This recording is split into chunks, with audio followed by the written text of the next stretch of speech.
La passion de notre Seigneur Jésus-Christ selon Saint Luc.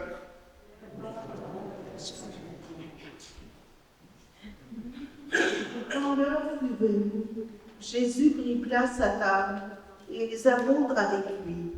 Il leur dit: J'ai désiré d'un grand désir manger cette Pâque avec vous avant de souffrir, car je vous déclare, jamais plus je ne la mangerai jusqu'à ce qu'elle soit pleinement accomplie dans le royaume de Dieu. Alors, ayant reçu une coupe et rendu grâce, il dit: Prenez ceci et partagez entre vous, car je vous le déclare, désormais plus je ne boirai du fruit de la vigne jusqu'à ce que le royaume de Dieu soit venu.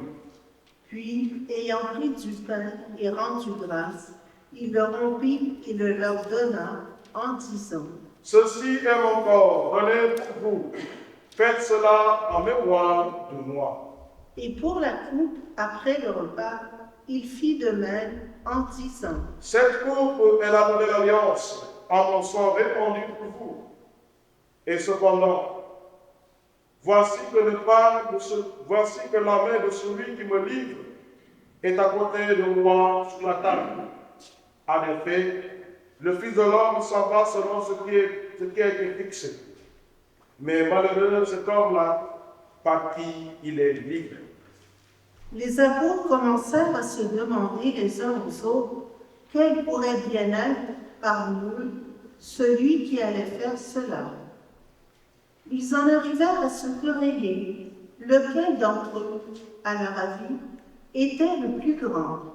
Mais ils leur dirent: Les rois des nations les commandent à maître, et ceux qui exercent le pouvoir sur elles se font appeler bienfaiteurs. Pour vous, rien de tel.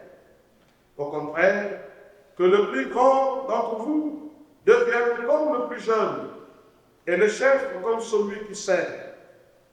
Quel est en effet le plus grand? Celui qui est à table ou celui qui sert? N'est-ce pas celui qui est à table? Eh bien, moi, je suis au milieu de vous comme celui qui vous sert.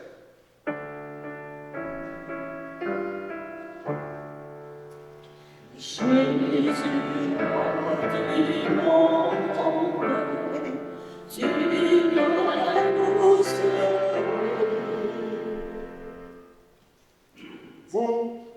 Vous avez tenu bon avec moi dans mes épreuves. Et moi, je dispose pour vous du royaume comme mon Père en a disposé pour moi. Ainsi, vous mangerez et boirez à mon table dans mon royaume. Et vous siégerez sur des trônes pour juger les 12 tribus d'Israël. Simon, Simon, voici que Satan vous a réclamé pour vous passer au crible comme le blé. Mais j'ai prié pour toi, afin que ta foi ne défaille pas.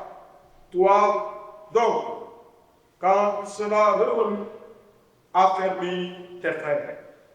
Pierre lui dit: Seigneur, avec toi, je suis prêt à aller à la prison et à la mort. Jésus reprit: Je te le déclare, Pierre, le corps ne changera pas aujourd'hui avant que toi, par 3 fois, tu aies nié mon connaître.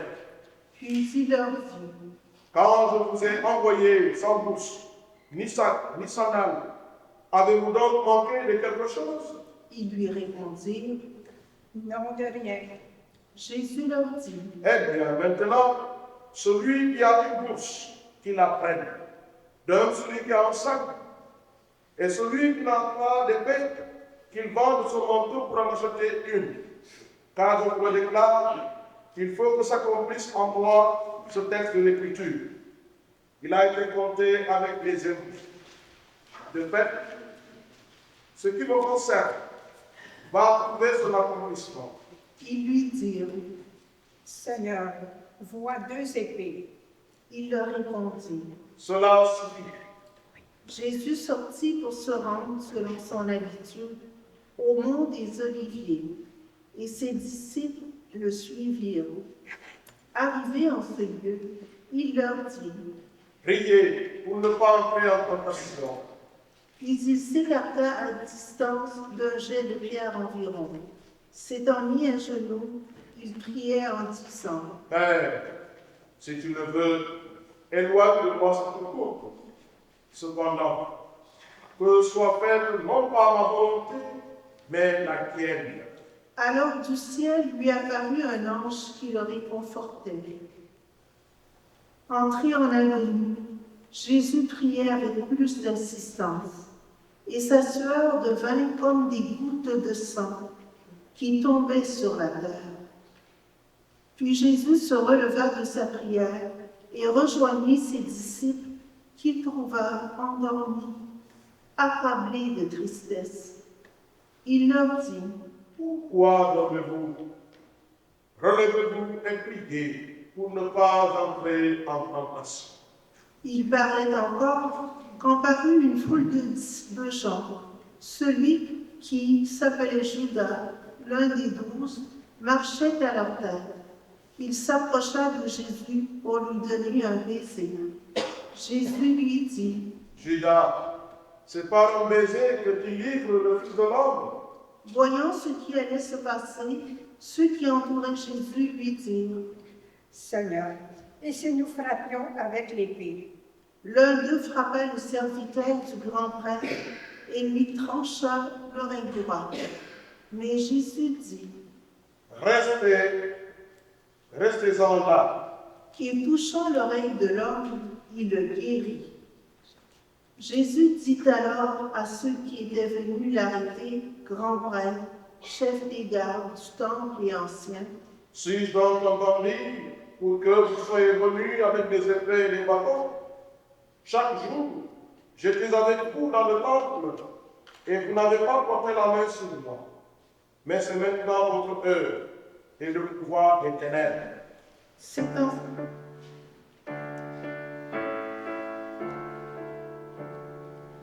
L'heure est au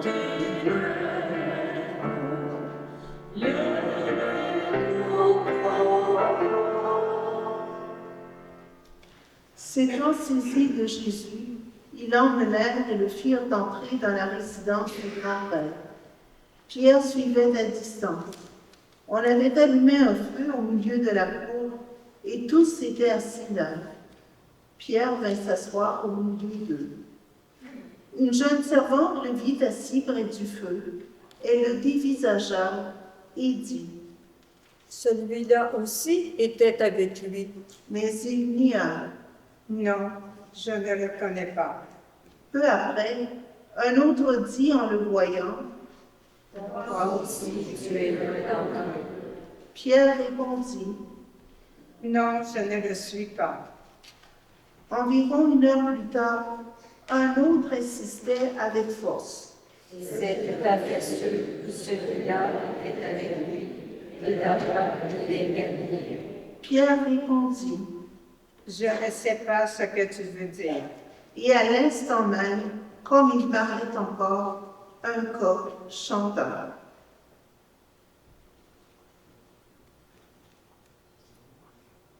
Le Seigneur se retournant posa son regard sur Pierre.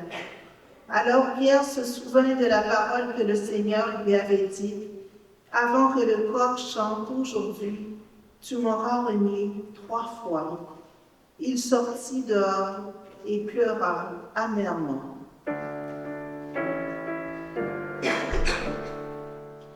Nous sommes si fiers,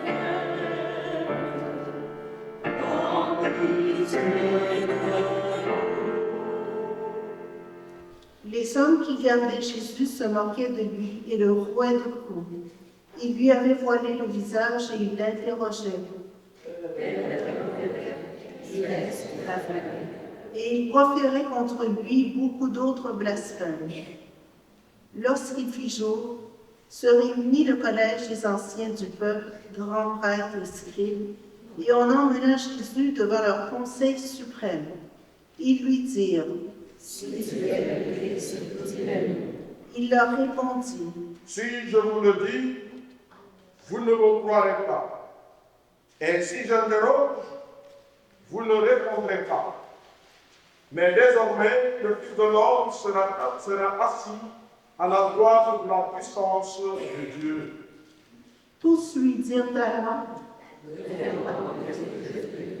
il leur répondit, Vous dites vous-même que je le sais. ils dirent alors, Pourquoi nous tu encore un témoignage? Nous-mêmes, le même entendu de sa bouche. l'assemblée tout entière se leva, et on l'emmena chez Pilate. On se mit alors à l'accuser. Nous avons trouvé cet homme en train de semer le trouble dans notre nation. Le rappelle de l'idée à l'empereur, et il dit qu'il est Christ le roi.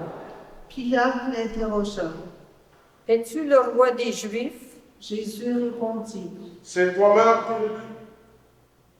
Pilate s'adressa aux grands prêtres et aux foules. Je ne trouve pas chez cet homme aucun motif de condamnation. Mais ils insistaient avec force. Et je fais en enseignant dans la vérité. Après avoir commencé en vérité, il est venu jusqu'ici. À ces mots, Pilate demanda si l'homme était galiléen.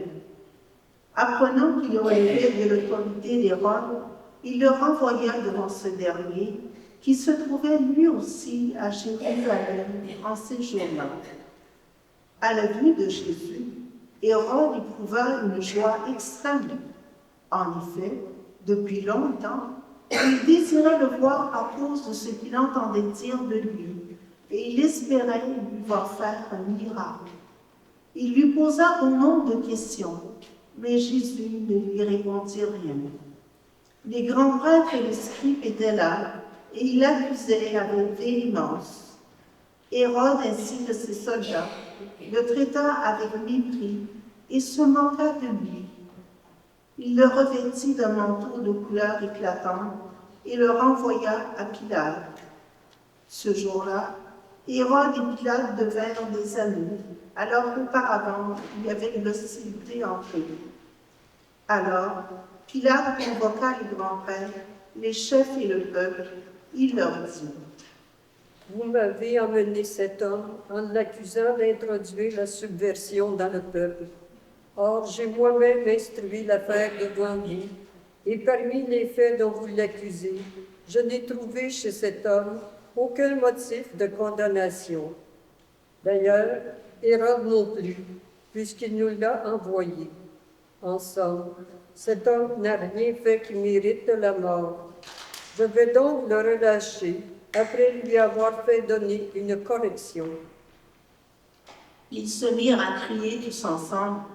Mort cet homme, relâche-nous Barabbas. Ce Barabbas avait été jeté en prison pour une émeute survenue dans la ville et pour meurtre. Pilate, dans son désir de relâcher Jésus, leur adressa de nouveau la parole, mais ils vociféraient. Pour la troisième fois, il leur dit, Mais quel mal a donc fait cet homme?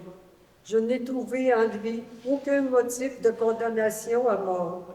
Je vais donc le relâcher après lui avoir fait donner une correction.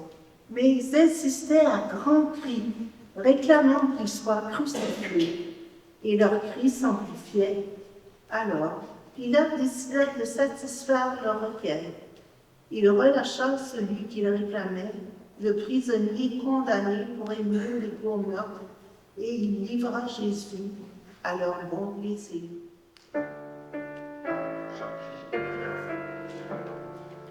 Tu es seul,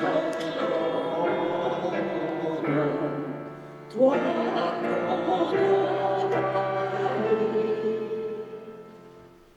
Comme ils l'emmenaient, ils prirent un certain Simon de Cyrène qui revenait des champs, et ils le chargèrent de la croix pour qu'il la porte derrière Jésus. Le peuple, en grande foule, le suivaient, ainsi que les femmes qui se frappaient la poitrine et se lamentaient sur Jésus. Il se retourna et leur dit, « Filles de Jérusalem, ne pleurez pas sur moi, pleurez plutôt sur vous-même et sur vos enfants. Voici venir les jours où l'on dira, heureuses les femmes stériles, celles qui n'ont pas enfanté, celles qui n'ont pas allaité. Alors, on dira aux montagnes, tombez sur nous, et aux collines, cachez-nous. Car si l'on fait ainsi l'arbre vert, que deviendra l'arbre sec? » Ils emmenaient aussi avec Jésus 2 autres, des malfaiteurs, pour les exécuter. Lorsqu'ils furent arrivés, on lui dit le crâne au calvaire. Là, ils crucifièrent Jésus, avec les 2 malfaiteurs, l'un à droite et l'autre à gauche. Jésus disait, « Père, pardonne-leur, ils ne savent pas ce qu'ils font. »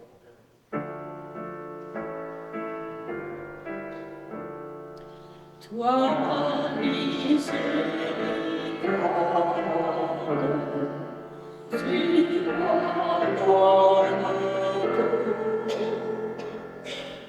Puis ils partagèrent ses vêtements et les tirèrent au sort. Le peuple restait là à observer. Les chefs tournaient Jésus en dérision et disaient, Il a sauvé de son humain, s'il était le Fils de Dieu. les soldats aussi se moquaient de lui. S'approchant, ils lui présentaient de la boisson vinaigrée en disant, Si tu es le roi des Juifs, sauve-toi toi-même. Il y avait aussi une inscription au-dessus de lui. Celui-ci est le roi des Juifs. L'un des malfaiteurs suspendu en croix l'injuriait. N'es-tu pas le Christ? Sauve-toi toi-même et nous aussi. Mais l'autre lui fit de vifs reproches. Tu ne crains donc pas Dieu. Tu es pourtant un condamné, toi aussi. Et puis, pour nous, c'est juste. Après ce que nous avons fait, nous avons ce que nous méritons. Mais lui, il n'a rien fait de mal. Et il disait, Jésus, souviens-toi de moi quand tu viendras dans ton royaume. Jésus lui déclara, Amen, je te le dis. Aujourd'hui, avec moi, tu seras dans le paradis.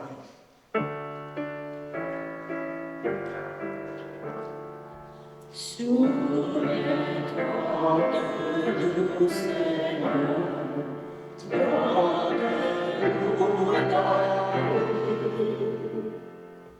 C'était déjà environ la 6e heure, c'est-à-dire midi.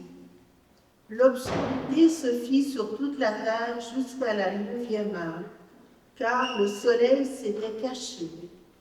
Le rideau du sanctuaire se déchira par le milieu. Alors, Jésus poussa un grand cri. Père, entre tes mains, je remets mon esprit. Et après avoir dit cela, il expira.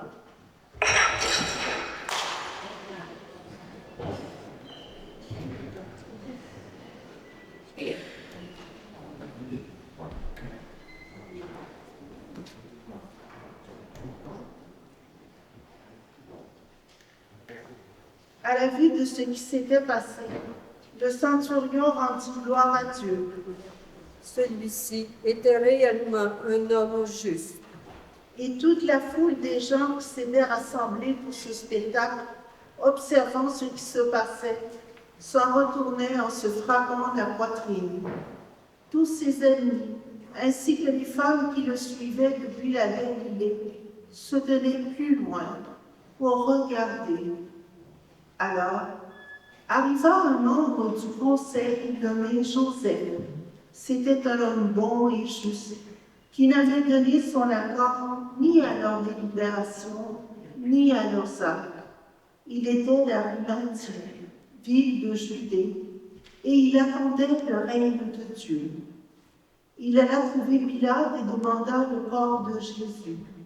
Puis, il le descendit de la croix, l'enveloppa dans un linceul et le mit dans un tombeau taillé dans le roc, où personne encore n'avait été déposé. C'était le jour de la préparation de la fête, et déjà brillaient les lumières du sabbat. Les femmes qui avaient accompagné Jésus depuis la Galilée suivirent Joseph.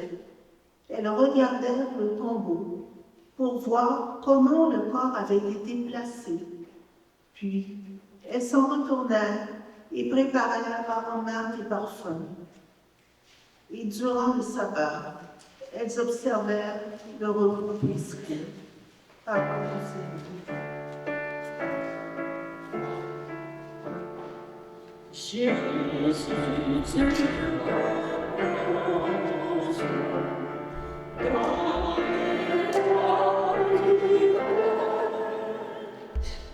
Acclamons la parole de Dieu.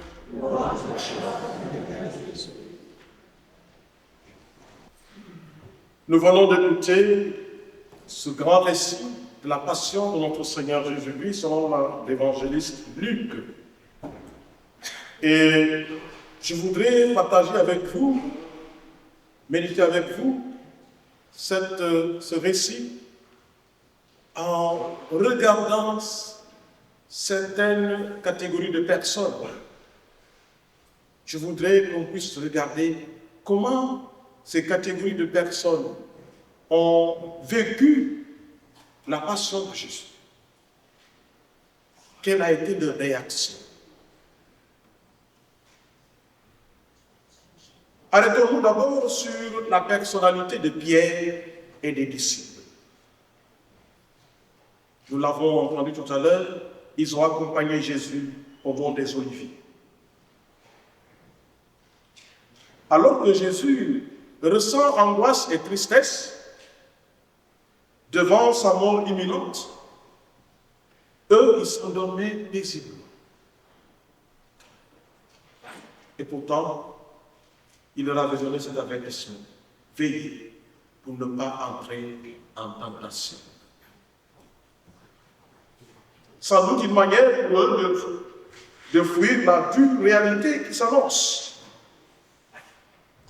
et de prendre la distance.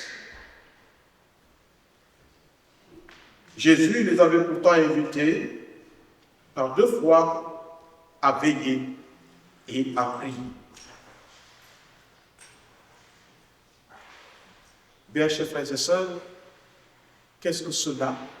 Qu'est-ce que ce petit groupe de personnes peut bien nous donner à nous interroger par rapport à notre vie, par rapport à notre relation avec Jésus?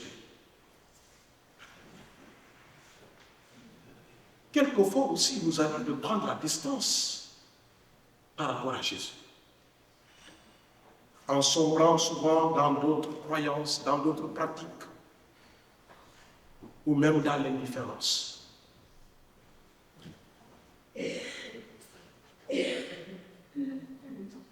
Ou carrément ne pas être en veille, puisque le Seigneur nous invite à veiller. Tout simplement aussi, nous pouvons refuser de croire la réalité des choses, la réalité en face, ou carrément de nous assoupir. Ce qui est arrivé aux apôtres, ça peut nous arriver aussi dans notre vie.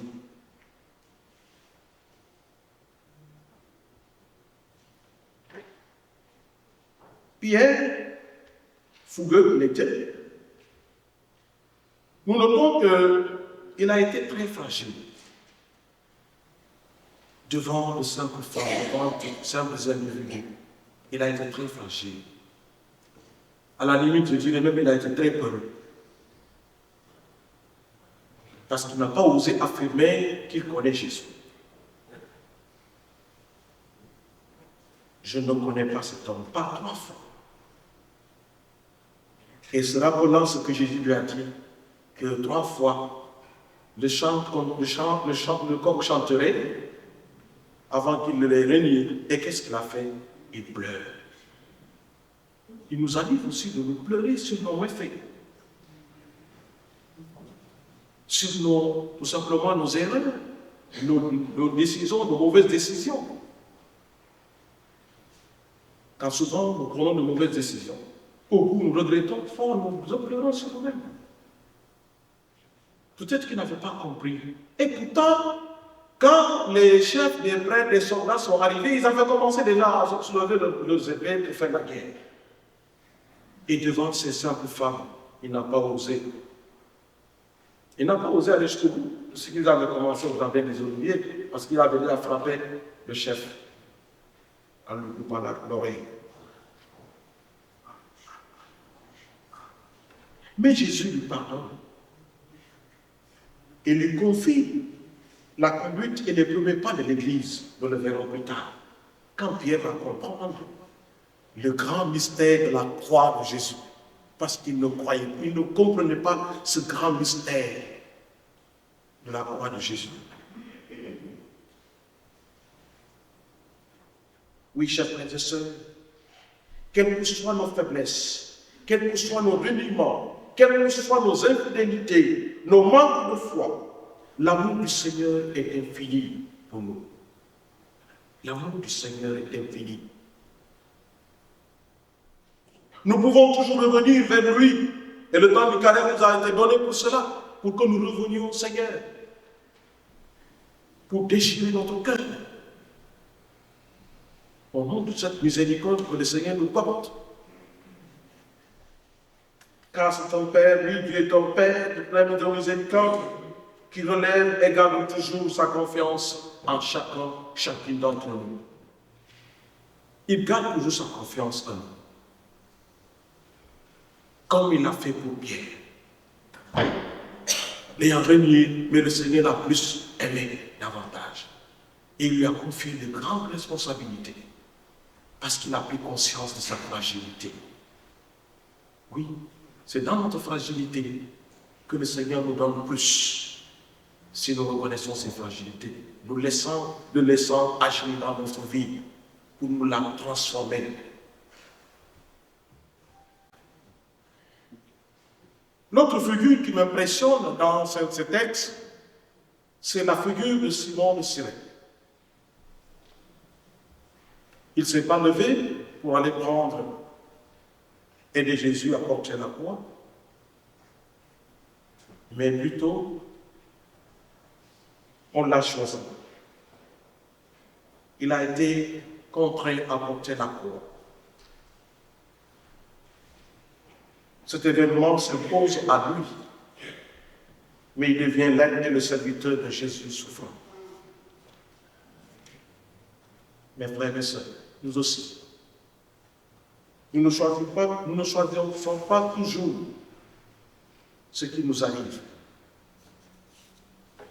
Il y a souvent des surprises dans notre vie. Une maladie, la mort d'un proche, la perte d'un travail, pas mal d'événements qui se passent aujourd'hui. Peut-être quelqu'un a connu l'incendie de sa maison. Ou quelqu'un a connu tout simplement la trahison dans sa vie conjugale, sans rien comprendre, des surprises.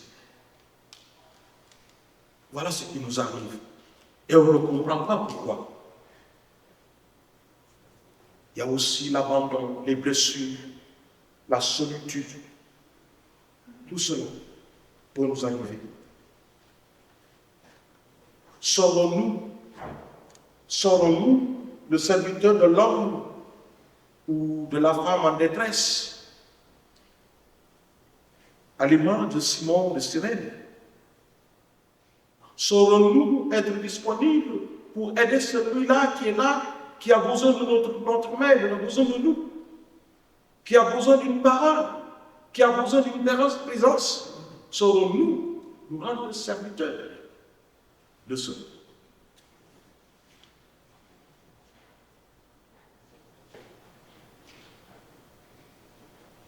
Est-ce que nous saurons porter notre croix quand le mal nous atteint, quand tous ces fléaux, tout ce que je viens de citer nous atteint? Est-ce que nous saurons porter ces croix?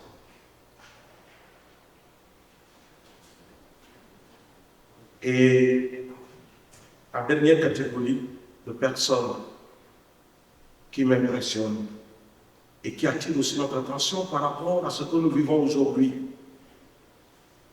Les femmes de Jérusalem. Voyez-vous les films que vous voyez à la télévision, ces pays où il y a la guerre, ceux qui se soucient plus des enfants, c'est qui? Ce sont les femmes. Parce qu'une femme qui a porté son enfant pendant 9 mois ne peut pas l'abandonner. Voyez les femmes qui prennent les routes, dans les forêts, avec tous les dangers possibles, en train de fuir les guerres, en train de fuir les calamités. Les femmes de Jérusalem. Et Jésus leur dit,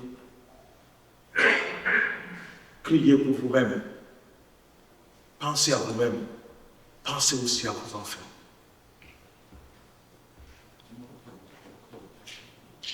C'est très fort. C'est très fort.